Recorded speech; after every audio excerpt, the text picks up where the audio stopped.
prisão de um empresário paranaense denunciado por financiar os atos golpistas do 8 de janeiro. Esse empresário é um bolsonarista típico, né? Ele já foi condenado por sonegação, condenado, cumpriu pena, regime aberto, 2 anos, porque sonegou. E ali, e depois ele organizou ali a ida a Brasília, 4 ônibus, o grupo que ele organizou, um deles, outros estão ainda julgados, mas um já foi condenado a 3 anos, e ele, então, agora é o primeiro denunciado. Tá? Ele foi o primeiro empresário que financiou, ele não é um empresário pequeno, um empresário de Londrina, na área de construção, engenharia, e ele foi o primeiro empresário então denunciado pelo Ministério Público.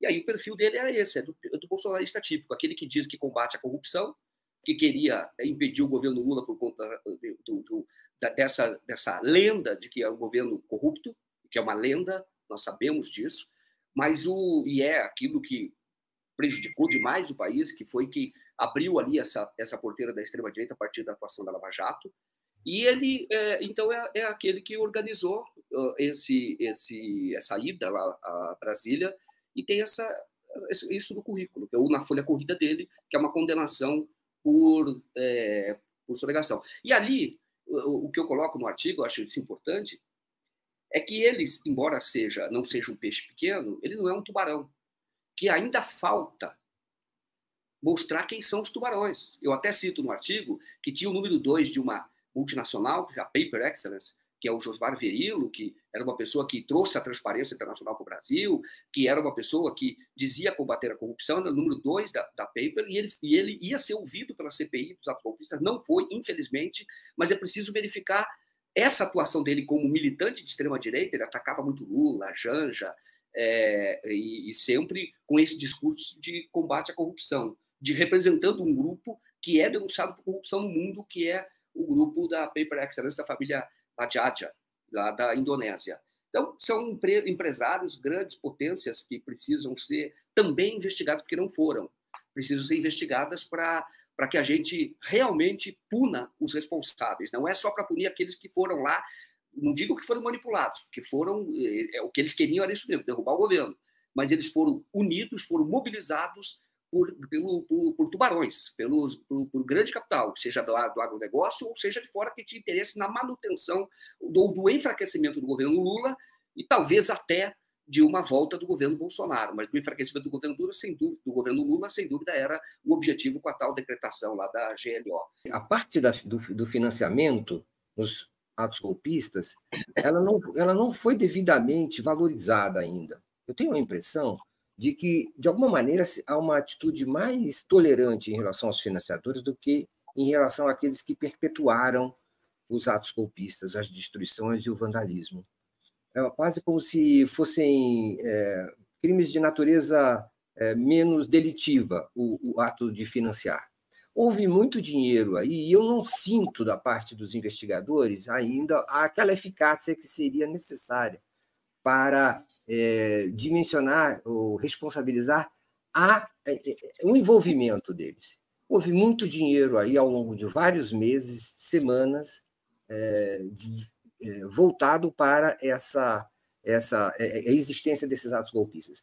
Não importa se foi pouca ou muita grana individualmente, né? Pode ter sido até vaquinha. O que importa é que era preciso ter consciência de que quem estava financiando e sendo financiado eram criminosos.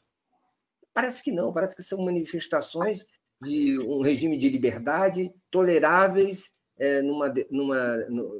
pela Constituição, pelas leis, numa democracia. E não.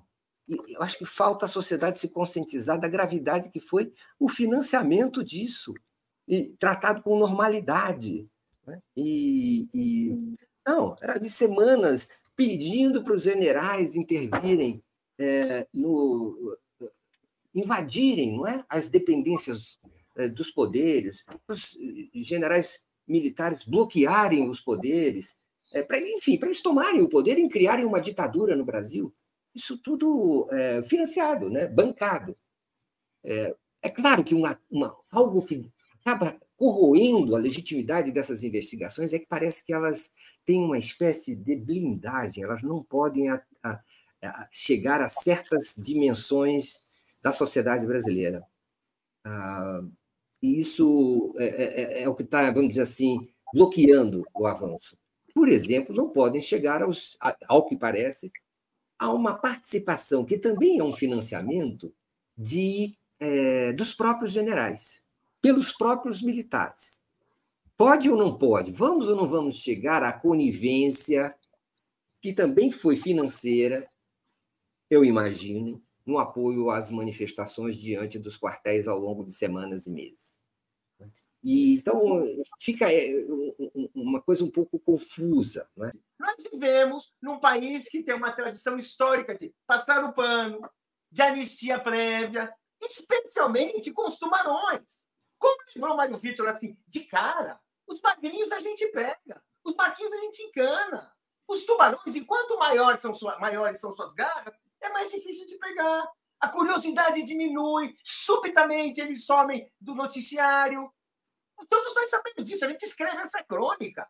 É a crônica de um país que não consegue ajustar suas contas com golpes de Estado, com manipulações políticas. É essa a nossa história. E agora, quando nós tivemos um golpe que foi filmado, fotografado e está lá, está difícil subir para onde se encontra o andar de cima. Gente, um empresário com 4 caminhões, olha, ilude quem não sabe o que é o patrimônio da burguesia brasileira. 4 caminhões, a pessoa vive muito bem. 4 caminhões, a pessoa faz muito transporte. 4 caminhões, você pode prestar muitos serviços a um golpe de Estado. Se você for uma pessoa de extrema-direita, mas sequer você pode ser considerado um empresário top, de primeiro escalão, que realmente comanda, que tem influência sobre os seus pares. Ou seja, o fato da gente ter agora um empresário dono de 4 caminhões, ótimo. Espero que ele dê todo o depoimento possível. Espero que seja. Mas não é isso que nós estamos falando. Nem foi isso que apareceu quando se prestava atenção. Porque, subitamente, hoje o que se quer é o quê? Vamos esquecer os outros. Não vamos deixar assim. E vamos criar aquele ambiente amistoso, aquele ambiente assim, que não é ninguém aqui, não somos nós que estamos fazendo isso. Isso é um ambiente que a grande mídia faz, é um ambiente que as relações públicas fazem, é um ambiente que todos aqueles que interferem, que criam realidades virtuais, que se tornam realidades reais, realizam. Tomem! Não se fala mais disso. Já se cria uma outra versão de que foram donos de caminhão. Donos de 4 caminhões. Olha, até depois gente que é de 4 caminhões. Na verdade, é ônibus, né? Que ele fretou 4 ônibus. Vamos simplificar. Nós estamos falando de quê? Isso não é patrimônio. Isso não é patrimônio de quem derruba um governo, de quem enfrenta uma eleição presidencial. Mas isso não derruba prefeito.